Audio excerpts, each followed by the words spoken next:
It's a huge delight that for our first event this year, we're celebrating the college in print. And we're delighted tonight to be joined by two of our Honorary Fellows and alumni, Francine Stock and William Boyd. Francine is a broadcaster, critic and writer who has fronted a range of arts and current affairs programmes for BBC television and radio, including Newsnight, Front Row and the film programme. Her published work includes novels and film criticism, as well as a study of the cultural and political influence of cinema, titled Inglorious Technicolor. Francine read modern languages whilst here at Jesus. William is a novelist, screenwriter and playwright who has received worldwide acclaim for his work, including bestsellers such as A Good Man in Africa, An Ice Cream War, Any Human Heart and Restless. He's adapted a number of his works for television, including Any Human Heart, which won the BAFTA for Best Series in 2010. His latest novel, Trio, was published in October 2020, and he tells me has just appeared in America in print on the last day of Trump's presidency. William is a Fellow of the Royal Society of Literature and an Officier de l'Ordre des Arts et des Lettres. William's DPhil began here at Jesus. It began in 1975, and by the time his grant ran out in 1978, he famously notes that he never really left Jesus, just sort of drifted away. And I hope we'll hear more of that journey this evening. Francine will talk to William about his life and work, with a focus on how his time at Jesus is used in his writing and how it's impacted his literary career. And at the end of the conversation, we're delighted that Francine will moderate a Q&A with the audience. So Francine, over to you, and it's quite wonderful to have this opportunity to have you both with us this evening. Thank you. Nigel, thank you very much indeed. And so William Boyd, welcome back to your own college, virtually, as it were. Thank you, Francine. If you were writing about Jesus, I mean, you have written about Jesus College, and we'll come to that in a moment. But if you're writing specifically about your time, your arrival at Jesus College in that particular period in the 1970s, how would you describe the era? Not so much the college at the time, but the era. It was a time of... Well, not so much strife. The strife had ended as the 3-day week and so on. But it was a strange time. I mean, when I look back on it now, I think I think there was maybe one pizza parlor in Oxford and a hamburger joint. I think Jesus had very recently gone co-educational, and that whole process was happening in the university. But it was for me, I mean, I had been at a Scottish university, Glasgow University, for 4 years, and I came down to Jesus to do a DPhil, became a postgraduate. And I think in a way the postgraduate experience is different from the undergraduate experience, because the romance of Oxford doesn't quite kick in the way it does when you're 18 or 19. And but I did like living in Oxford, and it was a kind of great period in my life, because it's in Oxford that I seriously decided to try and become a novelist. I mean, I'd written one novel as an undergraduate, but then when I came to Oxford, and I had these 3 years ahead of me, funded by the Scottish Education Department. And I should know, I did start writing my thesis as well, but I had these vast acres of time at my disposal. And so I started writing, and in a way, my Oxford years, and they lasted for 8, in fact. I came in 1975 and left in 1983, but those 8 years, in a way, set me on the road I'm still trundling along. And so Oxford has a hugely significant part in my development as a writer. And there's this funny thing about it, and I don't know if you felt this as well, that people who are at Oxford sort of feel that they're at the center of the world in a way, even though it's just a small provincial town. And particularly if you want to be a writer, particularly if you have ambitions in that direction, you felt that the world was sort of looking on to see, what was going on and who were the young, future, poets and novelists in the place. And it was quite exciting to feel that. And it was the first time I actually met other writers or other young writers or wannabe writers. And so it was a kind of ferment of energy and creative dynamism for me, and huge, as well as all the other things I did, but it was hugely important. So Shelley was your subject. That's right. That's what you're. Yes, Shelley. It's interesting. When I came to Oxford to write a thesis on Shelley and the philosophical, background to his poetry. Yawn, yawn, yawn. There was only one other person studying Shelley, and yet the Bodleian had this massive archive, because one of Shelley's relatives, the Lord Abinger, whatever his name was, would come up to the Bodleian with the 2 suitcases full of manuscripts, and there was this huge pile of uncatalogued Shelley material, and just the 2 of us, as a guy called Michael O'Neill and me, were the only 2 people studying Shelley at the time, and they couldn't even find an expert amongst all the dons of Oxford who was a Shelley specialist. So I ended up being supervised by a man who was an expert on Hazlitt, still the right period, and Hazlitt knew Shelley. Nice move away. That's right, 2 degrees of separation. So it was an interesting. He was an interesting man to study, but I really only studied him because my professor at Glasgow University was a Shelley expert. And when I got into Oxford to do a postgraduate degree, I said, what should I study? He said, why don't you study Shelley? So it was very random in a way, but I got lucky. And actually, I'm in my next novel, the one I'm planning now. Here's a scoop for you, Francine. I'm going to put Shelley in it, so nothing is wasted. 40 not 40 years later, but 40 odd years later, I'm going to recycle the stuff I learned about him. Yeah, well, I might talk about the way that you move things in and out over the decades, really. But so you didn't have any formal or really formed idea about being a writer until you were at Oxford, or did you really? Did you have a fantasy of being a writer? I think, nowadays it's quite easy to find out what's involved in the nuts and bolts of trying to become a novelist. But back in the mid-70s, it was, there were I think there's maybe one course in the whole of Britain which taught creative writing at the University of East Anglia. And there were no books to read, so it was an act of self-education. But being in Oxford, this is what made me allude to being the centre of it. It was full of writers. Iris Murdoch lived not far from me, and my near next door neighbour was Brian Aldiss, the science fiction writer, and a lot of the Roald Dahl lived not far away. And so there was a sense in which, for the first time, I met people who were starting out, and we could talk about plans and ambitions and schemes and so on. And I for the first time, I joined a small community of writers. And in my generation of Oxford writers were a lot of poets who I knew, James Fenton, Craig Raine, Jamie McKendrick, Tom Paulin. They were all here. Andrew Motion was an exact contemporary, Alan Hollinghurst as well. And so we all knew each other, but we hadn't really done much. I think Alan had won the Newdigate Prize, and so had Andrew Motion. But we did meet up, and I met them actually usually at the if not in classes, because we had to do certain courses as postgraduates in those days.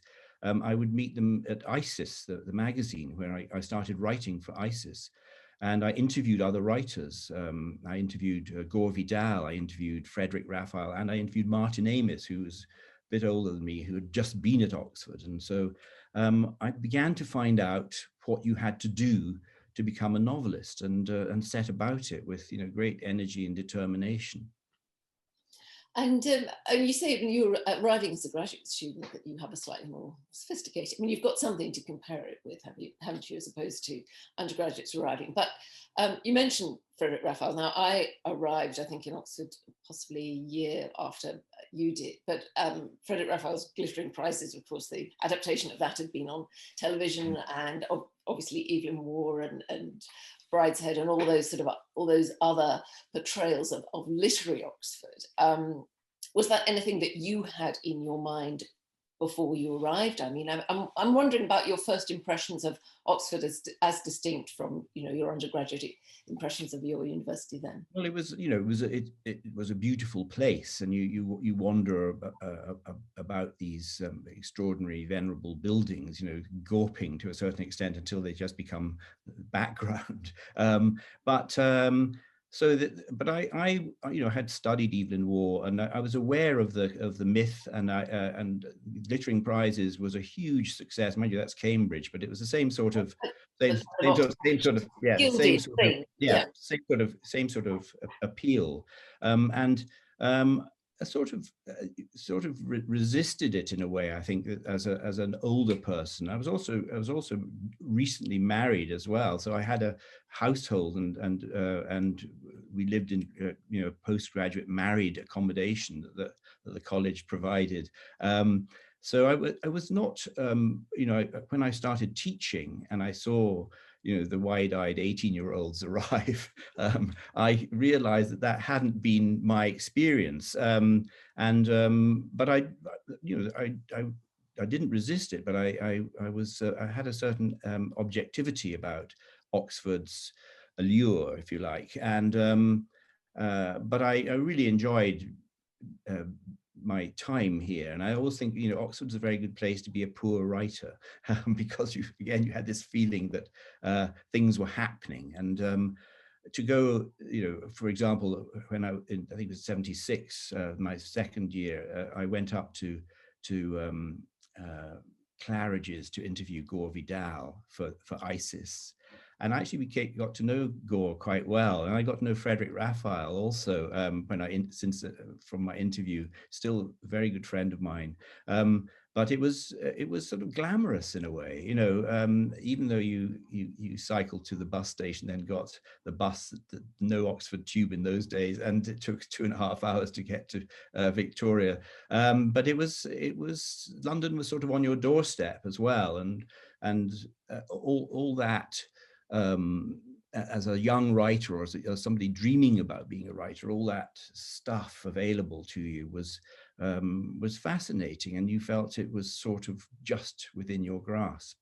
So you didn't have that sort of sense that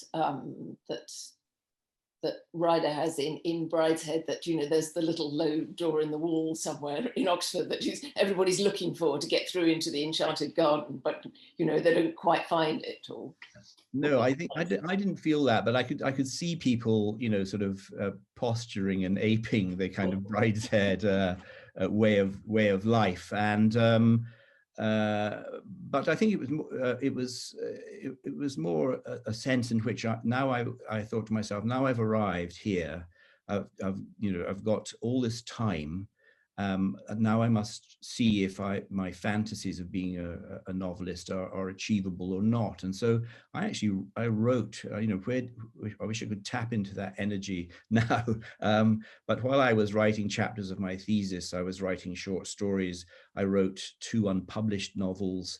And short stories started to get published here, there, and everywhere. And I was writing a lot of journalism for ISIS. So it was a time of you know, massive endeavor and, you know, high energy, and things began to happen. Actually, my first stories were published when I came to Oxford, and slowly but surely I started writing reviews for the Times Literary Supplement and other little literary magazines, and slowly but surely I began to learn what you had to do in order to begin the ascent of the mountain, you know, of the literary career, and you know, I was sharing it with other, you know, young writers who were having their own first successes as well. So it was quite heady in a way, and I got to know all these, you know, contemporaries as we strove together to try and make our way in the literary world. So it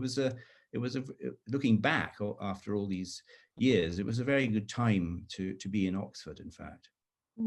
And how did you negotiate the fact that you weren't actually making any progress with your thesis? Because there is this kind of negotiation sort of turns up in Reckless, doesn't it? Where the daughter protagonist has conversations with her supervisor, which he seems to be incredibly amiable and understanding about it. Did you have a similar experience? Yes, I did. I mean, I got on extremely well with my main supervisor, Dr. Roy Park, who was at UNIV. And then I was also supervised by Marilyn Butler, who was at St. Hugh's, late Marilyn Butler. And they were very understanding about it, because I started, publishing things and started having my names in appearing in, the TLS or the New Statesman and things like that. And so they were aware that my thesis was maybe not my priority.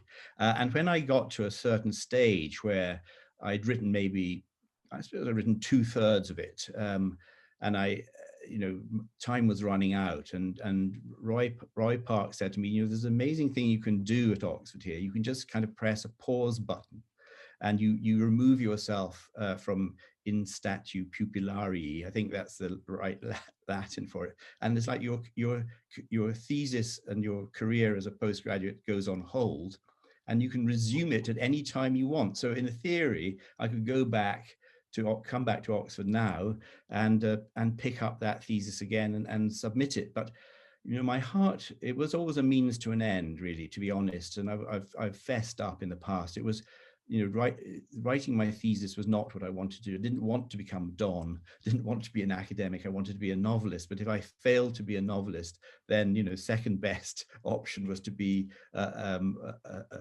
university lecturer. And I followed that path for quite a long time. I mean, I only quit Oxford after I'd written 2 novels, a book of short stories, and a film, and suddenly felt I could make my way as a freelance writer. So I kept the pretense up that maybe one of these days I would finish my thesis and get a proper job as a lecturer or somewhere. I applied for lots of jobs, and I've always said to people, every single job I've applied for, I've never got. So maybe that says something about, maybe my lack of ambition was transparent. But I did apply for jobs as, at University College London, University of Buckingham. I applied for junior research fellowships at Oxford, but I had perfectly amiable interviews, but nobody ever offered me a job. So pretty soon it became clear that novel writing was going to have to be that little door that led me into the enchanted garden of the literary world. But then it also turns out that thesis on Shelley has not been wasted, because it sounds as though you're about to sort of, rifle through bits of it, possibly for the next novel. Yes, I've always been intrigued by Shelley, having spent all these years, sifting through the uncatalogued manuscripts. And I did, my one claim to fame, and I wrote an article about this, is I did discover an obscene Shelley graffito on the back of a manuscript. He was obviously feeling very bored and randy that day. And I actually logged the number of the manuscript, and I wrote a little piece about where anybody who was interested could find this little bit of erotica if they wanted it. But he's a very interesting individual, and he sort of he's got a kind of walk-on role in my new novel, but I will recycle a lot of stuff I learned, because again, when I was at Oxford, I got a grant to go to Tuscany, to Lucca, in fact, to search for the records of Shelley's. He was burned on the beach at Viareggio and buried there because they were terrified of plague. And the state archives of Lucca have all the kind of police reports and so on. And I was convinced that Shelley's boat, which had been refloated, would have contained the contents of his library. And had I been right, it would have been a real scoop, a real scholarly scoop, because nobody knows what books he was reading because they went down on the ship. Anyway, I got a nice 3 weeks in Tuscany out of it, but it was very interesting to investigate the nature of his death, and I got quite intrigued by the kind of man he was, because he'd been totally mythologized, and the portraits that exist of him are sort of fantasies, really. Byron's mistress gives the best description of him. He's a very tall man with very poor skin, which I think is quite interesting, and perfect manners. And so that's quite a different image from the sort of fey, wistful poet that we are normally presented with. So all this stuff which I learned and wrote about and put into chapters of my thesis has stayed in my mind. And coming up with the idea of my new novel, I suddenly thought, yeah, I can, nothing is wasted. I can recycle some of this information and make it, more telling. And since Jesus College is, will be more or less our theme today, you don't particularly write about Oxford to start with, because you're in Africa or wherever. I mean, you're making a conscious effort not to do, the novel of my student years, the novel of the. It's quite interesting because before we met here tonight, I went back through my novels to find the Oxford bits of them. And in fact, there's quite a lot of Oxford in my second novel, Ice Cream War. One of the characters is at Jesus, though it's not named, in 1914-15. And also in Any Human Heart, Logan Mountstuart is at Jesus as well. And so there's a whole section there. And I also in Restless, in fact, it's unmistakably Jesus, where the narrator is trying to finish her thesis. And I wrote, but I deliberately didn't want to write an Oxford novel. I always thought I would never do that. Though it's amazing how it just snuck into my work. But I have written an Oxford short story, which I'm quite pleased about, because it's sort of which is called Adult Video, but has nothing to do with adult videos. But it's about it's about a character who I've written quite a few short stories about. I call him my evil twin. His name is Edward Scully, and he sort of does the same things I have done, but he's a much nastier person than me. And this is about him teaching English as a foreign language, which is what I did, as many impecunious postgraduates had to do. And it's very much about my Oxford years, but it's encapsulated in a 15-page short story rather than a novel. So I have used my experience, those 8 years I spent in Oxford, quite a lot, more than I would have thought, actually, if you'd asked me. Yeah, because Logan Mountstuart in Any Human Heart, his impressions of Jesus, I feel. I mean, he sort of likes it, but it's kind of like a launch pad rather than being a place. He doesn't find everything in Jesus, does he? No, he doesn't, and that's true of the other character in Ice Cream War, Felix Cobb, who's also chafing a bit under. That's Oxford in wartime, of course. It wasn't the same place as it was in the 1920s when Logan Mountstuart was there. No, it's when you do, it was a funny place in a way, because it was all men, and there were hardly any women undergraduates in the 1920s. And so for someone like Logan, who's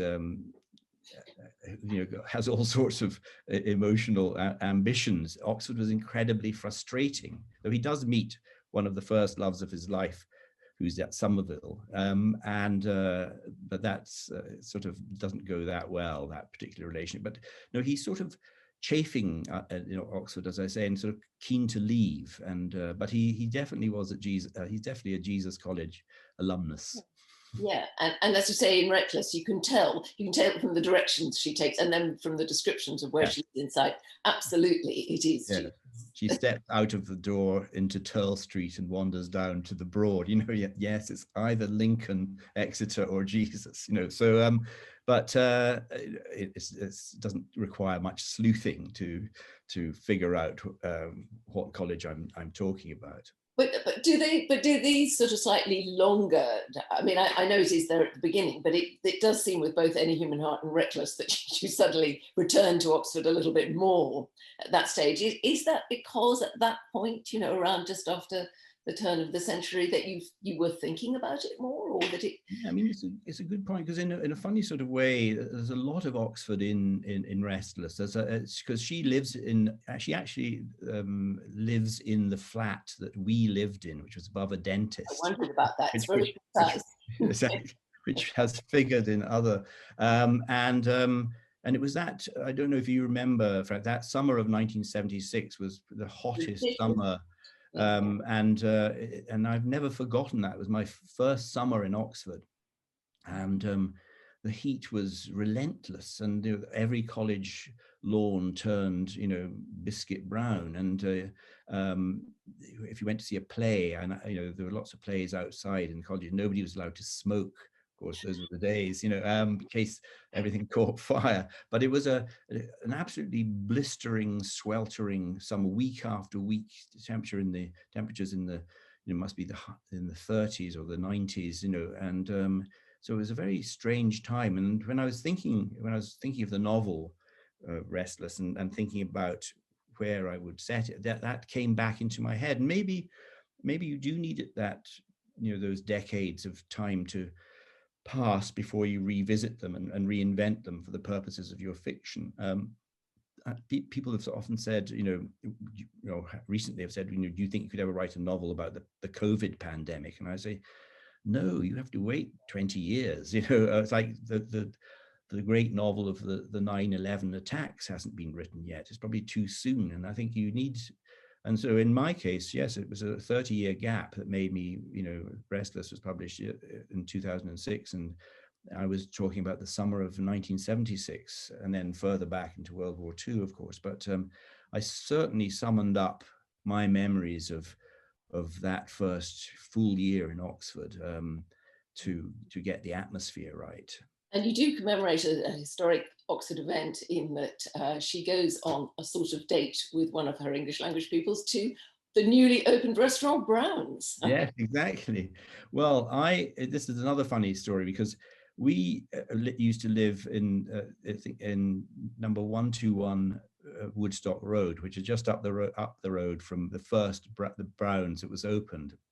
And it was a marvelous event, because, as I said, there was one pizza parlor and one hamburger joint, and suddenly you've got this rather sophisticated London-style restaurant opening. And we actually got to know the owners extremely well in that summer of 76, and they became very, very close friends of ours, and are still very, very close friends. So it was a little homage to Brown's, which I'm sure you remember as well. And we went to Brown's on the very first night it opened, because it was literally 100 yards from our flat. And of course, the first night nobody's there, and we had a meal. But within a week, people were queuing to get into Brown's, because it was such a fantastic place. Long queues, 40 people, prepared to wait, an hour to get a table.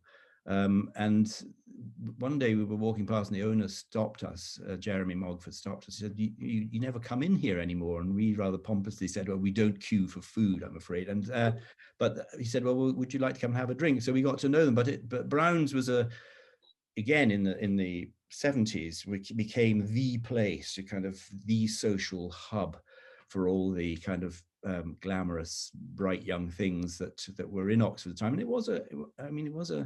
it was an interesting time. I remember Benazir Bhutto wafting around, and Nigella Lawson was at Oxford then, and not to mention all the young writers I was hanging out with as well. So it was an interesting generation, I think, that second half of the 1970s, early 80s. And have you had any literary interactions with some of the sort of Jesus alumni? I mean, Harold Wilson has not appeared, has he? Or has he in any of your books?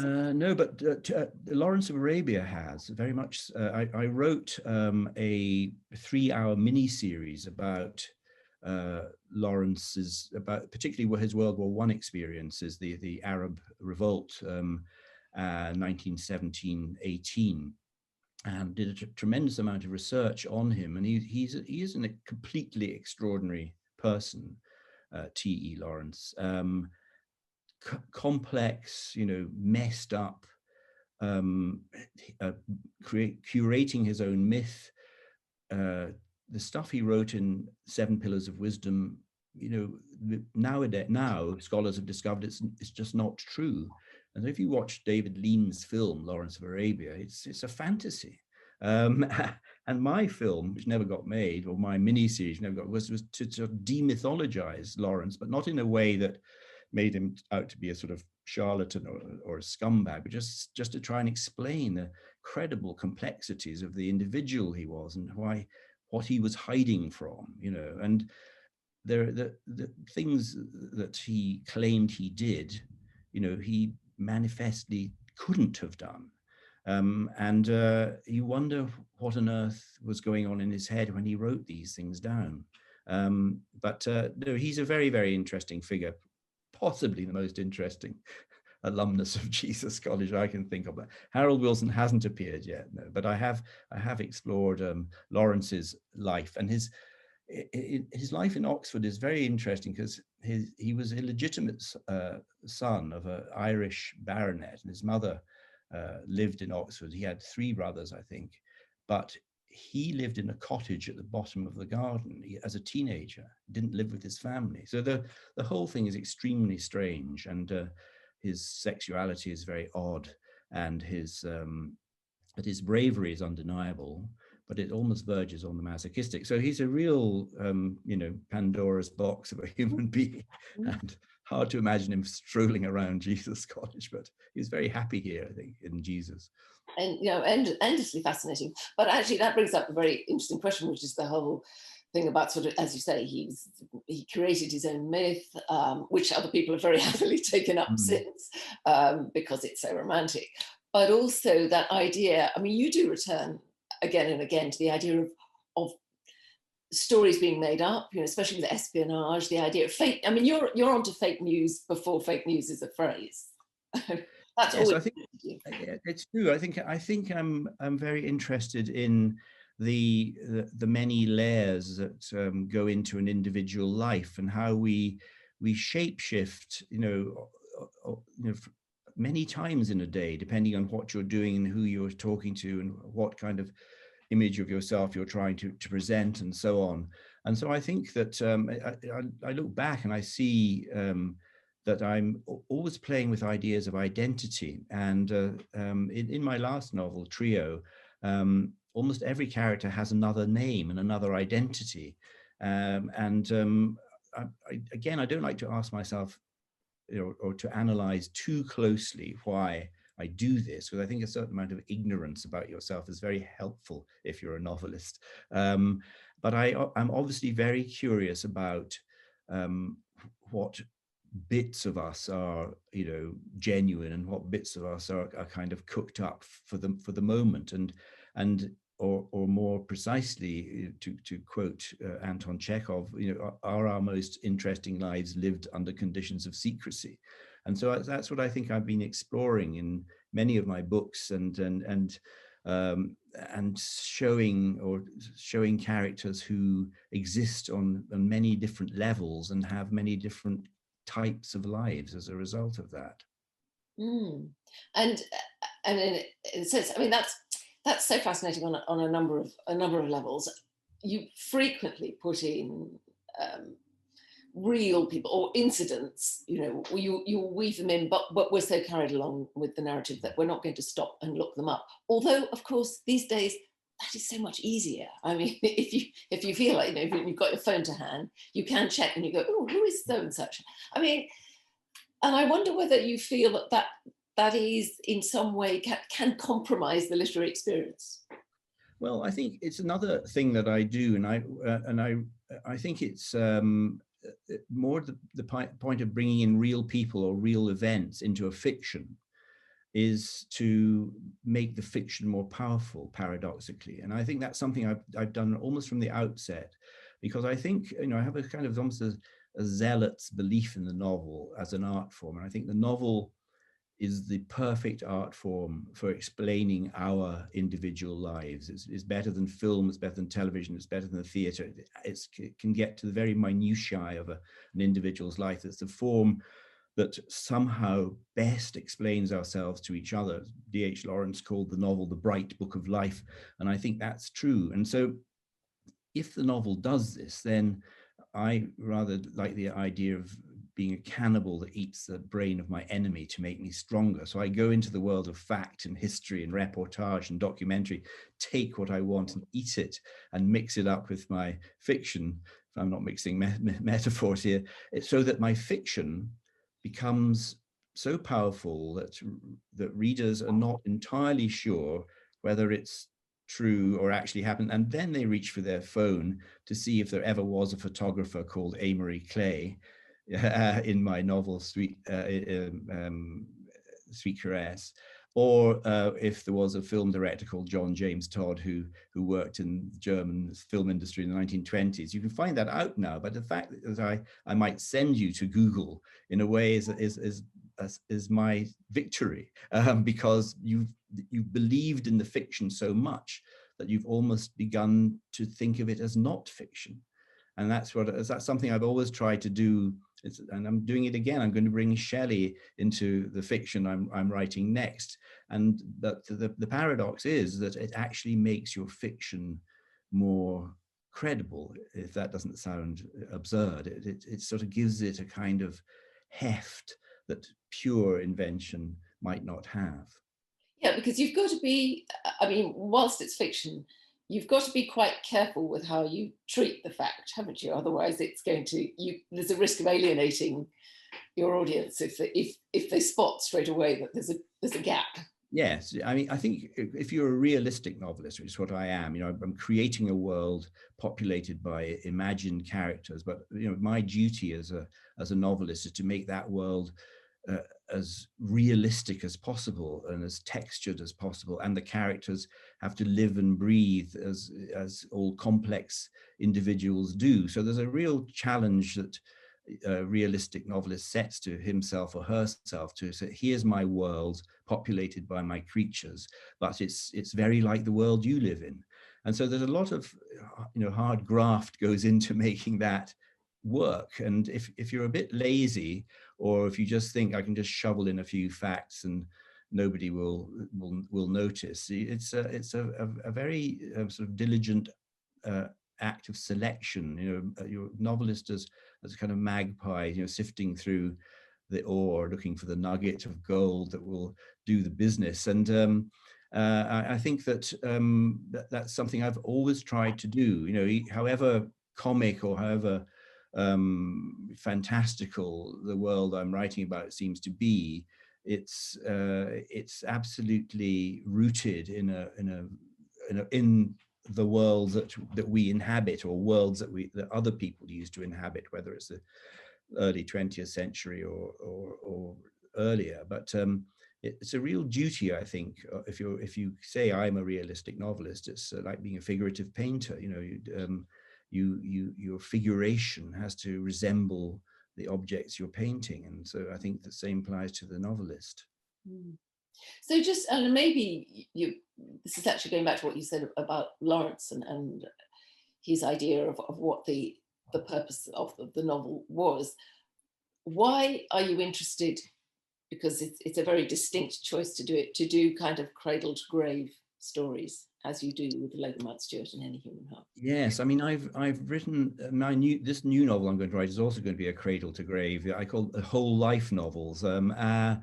I think it's partly to do with something I realized when I wrote my first one, which was The New Confessions, which was my first multi-decade novel, and the reaction to it was different than to my other novels. And I think what happens when you write a whole life, and it's a very small subgenre of fiction. You might think, oh, didn't Dickens do it? Didn't Trollope do it? No, they tend to stop about 40 or 50, but there are very few great examples that you can think of that do a cradle to grave story of an individual's life. And when you do that, the reader then has all the information, much more information than you would get from an orthodox novel. And I think that's what appeals to me. And it's hard work, and they're always quite long. They're always nearly end up about 500 pages. But there's some satisfaction you get from it, because, as I say, the connection between the reader and the character, whether it's a man or a woman, seems to me to be more intense than it is when you read an orthodox novel that might cover 10 weeks or 10 years or whatever. Something about knowing a whole person's journey from being a baby to a dotard is somehow fascinating, and it generates a kind of what would I say, intimacy, empathy between fictional character and reader that is very unusual. So it's something that I've learned as I've written these novels, and I've seen the responses, and I've seen how characters, fictional characters affect readers, that makes me want to do it at least once more. So that's what I'm doing next. Yeah, and it also puts the reader in a very extraordinary position, doesn't it? In the sort of omniscient position that we very rarely get it in real life, unless, unfortunately, our contemporaries or our children predecessors. I mean, on the whole, we don't see the shape of everybody's life. No, it's very interesting. I mean, one of the very first letters I got when Any Human Heart was published was from a 17-year-old girl who lived in Amsterdam. And she said, "Now I know what it's like to be an old person." And I thought, well, that's true, actually, because you're 17. I remember it. You have no concept of yourself as a 30-year-old or a 50-year-old, let alone an 80-year-old. And so reading Logan's life as he starts as a schoolboy, and or a little child, and then as a young person, swiftly the narrative goes beyond anything you've experienced, and he gets married, he has children, tragedies happen, etc., etc. And so you are actually, in a funny sort of way, vicariously living a long life, even though you may only just be at the beginning of your own. So I think that's another experience that the whole life novel gives you, that if you're in your 30s or your 50s, you're reading about the life of a person who has, as it were, done everything you've done, and then has overtaken you and has moved on into other decades that you will occupy yourself if you're lucky, and you sort of can experience it through him or her. And there are strange sort of like little lines of DNA that run through your books that you can think, well, when you sort of pick up on something that maybe will perhaps become something bigger in another book, or there'll be like a little germ of something, are you conscious of that, or do you go back through your work, or things sort of fermenting in your mind after a while? You maybe put something in as a minor character or in an earlier novel, and then think, actually, perhaps there's more to be done on that later. I think it does happen. I mean, I write down every idea I have for a novel, because you don't get many in a year. Maybe you get half a dozen or so if you're lucky. But I mean, Any Human Heart's a very good example, because there's an episode at the end of World War II when Logan Mountstuart becomes a spy, and he's parachuted into Switzerland and is immediately arrested. So he's a very unsuccessful spy. But I did a lot of research into British espionage, and particularly our British traitors, and in particular Kim Philby, the super spy, as the Soviets called him. And I became very intrigued as a result of writing Any Human Heart, by the sort of psychological price you pay for being a spy. And that, a few years later, turned into Restless, where it's examining what happens to you as an individual when you spend your entire life in a state of duplicity, and where you cannot trust anybody, and what happens to human beings when trust is removed from their lives. I think you become dehumanized in a way, and I think that's what happened to Kim Philby. That's why so many of our famous traitors became massive alcoholics, because the pressure of living that kind of life is terrible. And but Philby did it for 23 years, and nobody believed he could possibly be a double agent. So that's a classic example of something that just triggered in one novel that produced a novel later on. And again, I don't seek them out. I mean, I have gone back to my novels usually to adapt them for films or for television. So I do reread them sort of forensically. But there are themes that recur again and again. You've sort of hinted at. There's the theme of luck, which keeps good luck and bad luck is in all my novels, and this idea of identity and who we are. So again, I don't want to try and pin myself down, but I recognize that these are sort of obsessions of mine in a way, and that one way or another they will manifest themselves in a novel, even though it may be an entirely different kind of novel. And if we don't recognize that in Love is Blind there is a character who might be Chekhov, does that matter? No, it doesn't. And I think it's very important that my novels are full of these little hints and clues and allusions, but your pleasure of reading is not remotely affected if you don't pick it up, and the Chekhov figure who appears in Love is Blind is just a Russian doctor who's in Nice in the 1890s. You don't need to know he's Chekhov, but his character, as I perceive Chekhov's character, is very present in that encounter between Brodie Moncur and the doctor. And so no, there are bonuses if you get it. I mean, it's the same in Trio.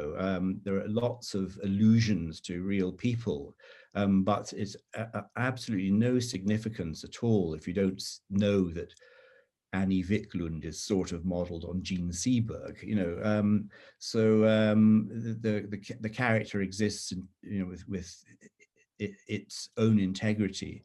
But if you happen to spot the echo, pick up the echo, you might get a little extra frisson from it, but it's not necessary at all. And is it enjoyable immersing yourself in the research for this? I mean, are there particular eras that you've found utterly immersed, you've just been completely immersed in? Well, I just follow my nose, and I have this definition of the novel, which is a novel is the sum of all the things that the author was interested in at the time of writing. And I think that's very true. And I'm interested in lots of things, as as all manner of people are. And my interests inevitably find their way into my novels. And so the period of invention, as I call it, when I'm cooking the whole thing up, which takes a long time usually, and a lot of research and maybe a bit of travel when you could travel, and a lot of looking at photographs and filling notebooks up and things like that, is very stimulating. And I make all my mistakes in that period. I haven't started writing, but I realize that this idea isn't so good, or that type of character won't work.